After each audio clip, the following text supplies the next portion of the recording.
As one of the oldest and most well-known Hollywood stars today, it's impossible not to know of Clint Eastwood and his extensive work, whether it's in front of the camera or behind it.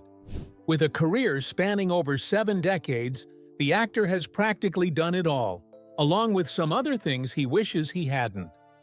Which brings us to a certain project of his that he made way back in 1970 that he still refuses to watch to this day. If you're curious to know more about this, as well as the other projects he almost did, then keep watching to know more.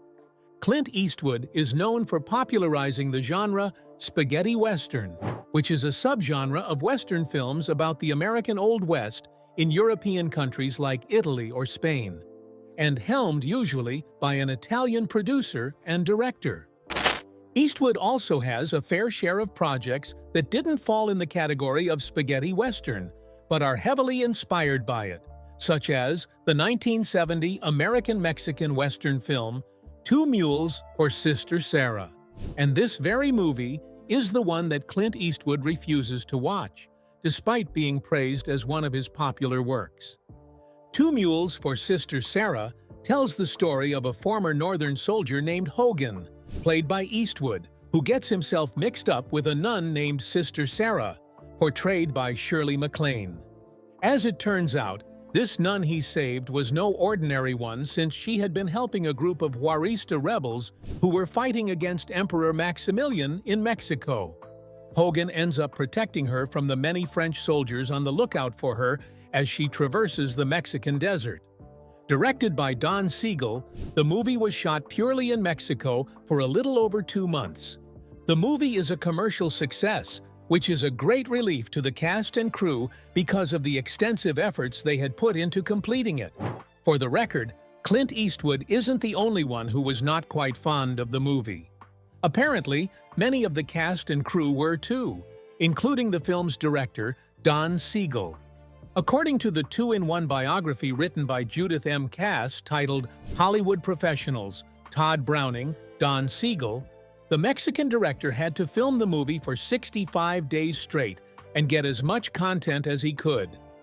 This is because he knew the film's producer, Marty Racking, would recut the movie, and he feared there would be too few resources left, which would mean they would have to reshoot again.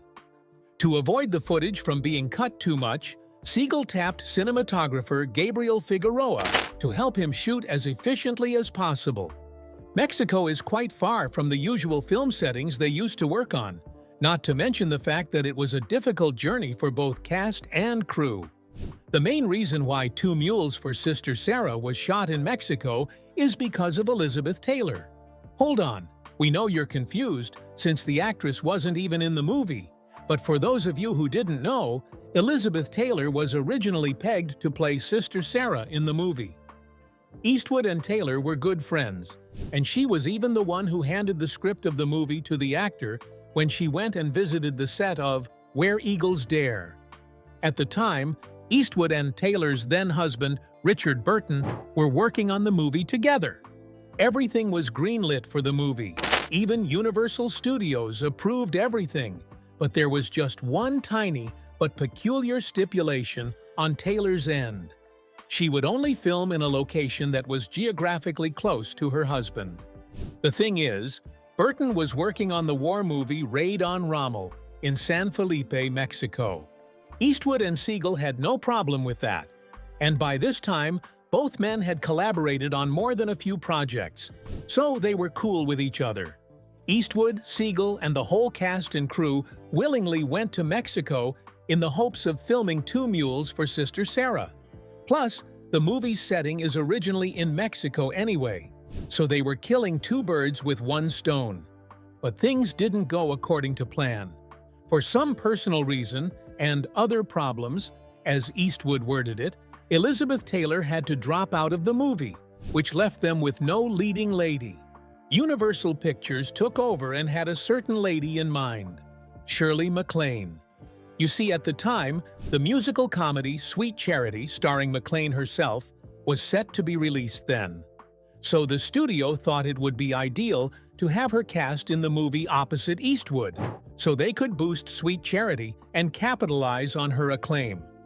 The studio had already made its decision, and Eastwood, as well as the rest of the crew members, had no say in this. Elizabeth Taylor and I wanted to do it together, and the studio approved of the combination. But she was going through some deal where she didn't want to work unless it coincided with Richard's working, Eastwood said of the ordeal. So we had it set up to do in Mexico while Richard was working there on something else. He continued. But then there were some other problems, and I think the studio kind of leaned toward Shirley MacLaine because they had such high hopes for Sweet Charity at the time. It required some writing, and the casting of Shirley stretched the imagination a bit. To say they stretched the imagination a bit was an understatement, because, for one, Sister Sarah was supposed to be Mexican. As we can all see, Shirley MacLaine is far from looking Mexican with her fair complexion. Clint Eastwood chimed that Sophia Loren would have been great for the role, though ultimately it would have been so much better if they really hired a Mexican actress for it. This is why Clint Eastwood didn't bother watching this movie, even though some loved it, while others claim it's one of his lesser-known projects. This may be one of his least favorite works, but did you know? Clint Eastwood also has a film that he considers cursed. If you want to find out what film this is, then keep watching for more. To be fair, Clint Eastwood and Don Siegel aren't the only ones who had it rough while filming the movie. Even the lead actress herself, Shirley MacLaine, also had some grievances over it. Eastwood and Siegel had a shared opinion of the actress and how they didn't find her so friendly on set, especially with the director. In fact, it was an open secret how the two of them even fought on set. It's hard to feel any great warmth to her, Siegel said of MacLaine. She's too unfeminine and has too much balls. She's very, very hard. If everyone else was okay, or should we say, put up with their filming location, which is way away from the city, Shirley MacLaine had a hard time adjusting to it. The actress found it frustrating that their filming location was so far, almost right up to the southern part of the U.S. border. Because of this, it took so long for the filmed footage to be sent from their location to California for processing before they were returned as dailies. What's more, MacLaine wasn't keen on her looks in the movie, especially with her false eyelashes. Although the actress felt the false eyelashes were excessive, it was a crucial detail, given her role as a prostitute disguised as a nun. In the end, she stuck with the over-the-top lashes to remain consistent with her looks in the film. Aside from her spat and bad blood with the director, Shirley MacLaine didn't have anything bad to say to her co-star, Clint Eastwood. If anything, she found him a bit amusing.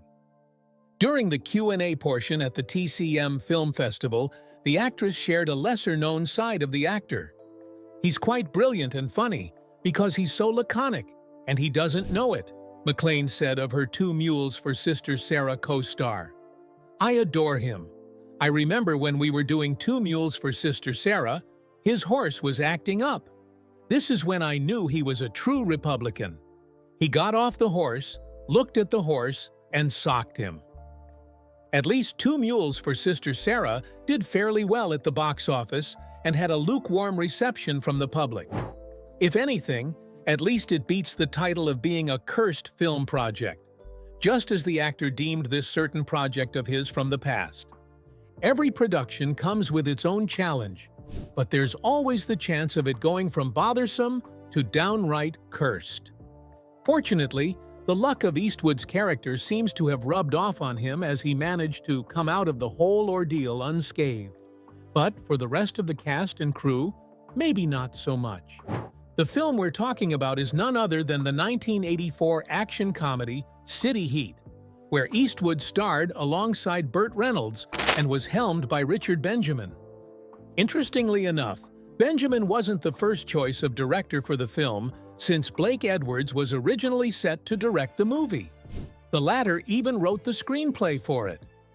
Unfortunately, Edwards was fired pre-production, and the whole task of writing and directing was shoved onto Benjamin. There was a bit of a silver lining for Edwards, since he was allowed to retain some of his written work there, but only under the pseudonym of Sam O. Brown. In hindsight, maybe Edwards dodged a bullet when he was sacked from this movie, as he could only describe it as a horrendous experience. Speaking of horrendous experiences, if there's one person who has had the worst experience in City Heat, it's none other than Eastwood's co-star, Burt Reynolds. Production and filming were going well until Reynolds got into an accident. He was hit with a metal chair during a fight scene, which ended up with the actor having a broken jaw. But since time is of the essence during filming, they couldn't afford to push it back. So what Reynolds did was push through the pain, but sheer willpower isn't enough to fight against it. Ultimately, he used painkillers to numb the pain, and it worked. The only downside is that it kick-started his addiction, which got him into a coma and almost killed him. So was all of this trouble worth the movie? No, not really. The public's reception of it was tepid, and Reynolds was even nominated for Worst Supporting Actor at the Razzie. So you see, Clint Eastwood was the only one who came out unharmed in the movie. And Eastwood was pretty upfront when he told California Conversations that City Heat wasn't the strongest story in the world. The best, or worst, he could say about the project was that it was kind of a fluff thing. As if you could say your co-star getting smacked by a metal chair and suffering a broken jaw was fluff. At the end of the day, it's each actor to his own. Even though he has established himself in the industry with many iconic roles, would you believe there are quite a few other renowned characters the actor could have played, but actually turned down? Here are a few of them. The roles of J and K will always be tied to Will Smith and Tommy Lee Jones, respectively, with the former even reaching new heights thanks to this film's exposure. But can you imagine the role of Agent K being portrayed by Clint Eastwood instead? Sure, the Dirty Harry actor had played a lot of stoic and stern personas, so he could easily pull off Agent K's character right down to a T. Clint Eastwood was actually Sony's first choice for Agent K, but the film's director, Barry Sonnenfeld, was rooting for Jones to get the role. In the end, Eastwood turned it down, so the role was handed over to Jones. Thankfully, he did so, because nothing beats the on-screen dynamics of Will Smith and Tommy Lee Jones in the film that contributed to the film's success, which led to a franchise and even an animation series. Western films are pretty much synonymous with Clint Eastwood, since the actor dominated them. Most especially since Once Upon a Time in the West is a spaghetti western, which is right up Eastwood's alley. Furthermore, the film was also directed by one of Eastwood's longtime collaborators, Sergio Leone. Both Eastwood and Leone met and discussed the film, for which the actor turned down the role of harmonica. Charles Bronson was then tapped as his replacement, but Leone wasn't giving up. If he couldn't have Eastwood as harmonica, then he wanted the actor to play the assailants of harmonica, which Eastwood declined again. As one of the most highly successful action thriller films from the late 80s that spawned a franchise, Bruce Willis's name will always be attached to the movie for playing the lead role of NYPD officer John McClane. But did you know, before it became Die Hard, it was previously tagged as Nothing Lasts Forever, with Eastwood holding the rights to this project. But if we're talking about the very first draft of the film, Frank Sinatra was supposed to play John McClane, but unfortunately, the actor was still tied to another project, which is the sequel to the film The Detective. Do you know the reason why Clint Eastwood rejected this role? The actor said it was because he didn't understand the humor of the film, which director John McTiernan found hard to believe. Eastwood wasn't the only one who turned down this role, and according to rumors, many A-listers did, including the likes of Arnold Schwarzenegger, Sylvester Stallone, Mel Gibson, and Richard Gere. Thankfully they did, because this became Willie's ticket to commercial stardom. It's pretty well known in the industry that the 1979 war action movie Apocalypse Now is one of the hardest movies filmed and packed with high-profile cast members.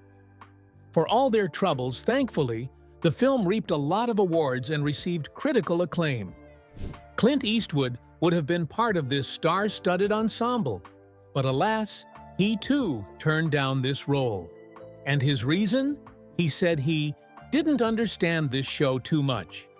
When pressed to know more about why he refused to take part in it, Eastwood was pretty tight-lipped on the real reason. And it made the public even more curious since he spent a good 16 weeks in the Philippines for some unknown factors. Martin Sheen was tapped to play the role of Captain Benjamin Willard, and the rest is history. At the time, Sean Connery just had his final curtain call as the charismatic Secret Service agent, leaving the role vacant for the new face of James Bond. Surprisingly, Eastwood was one of the choices to take on the role, though it was eventually awarded to George Lazenby. He could have had the role easily too, since he even revealed how he was offered a pretty handsome sum to do so. However, Eastwood was adamant about how he didn't want to step on anybody else's toes. Plus, he believes that it was somebody else's gig and that it wasn't right for him to portray it. There's also the fact that James Bond was a British icon, so to have an American actor playing it would be too jarring, at least according to Clint Eastwood himself. Finding the right Superman was a very thorough process, and film director Richard Donner almost moved heaven and hell for it. Ultimately, Christopher Reeve was chosen for the role, but Eastwood was one of the high-profile names on their list. This would have been a dream come true, especially for Eastwood, who has been an avid comic reader of the mantled hero. But like the other roles mentioned above, he too rejected it because he wasn't too keen on the idea of wearing a skin-tight suit and fighting bad guys, leaping from one building to the next. But out of all of these, there is one more role Clint Eastwood turned down, and it was a pretty lucrative deal too. There has been a Facebook post going around that revealed Clint Eastwood turned down endorsement offers from various tobacco brands back in the late 1970s. Some even claim that the deal was worth $5 million, complete with billboard campaigns, commercials, and even print ads for the cigarettes. Despite all the money and exposure it could bring to the actor, Clint Eastwood turned it down all the same. Fast forward years later, the actor revealed in an interview with the Los Angeles Times that the reason he rejected it all is because smoking caused the death of his father. He wasn't willing to risk his health, let alone influence his young fans and viewers with a dangerous habit. Many clapped for the actor's solid stance, while some others found it ironic, given that most of the characters he played are smokers. He stood by his choice, even if many of his colleagues had accepted similar offers. Morgan Freeman, who Eastwood worked with in Unforgiven, showed admiration for the Western actor and shared a memory he had with Eastwood. Back then, Eastwood noticed that children started copying everything he did, especially the gun scenes, and he feared that they might start and adopt a bad habit if they saw him smoking. As such, this became the reason why Clint Eastwood never accepted any smoking brand deals.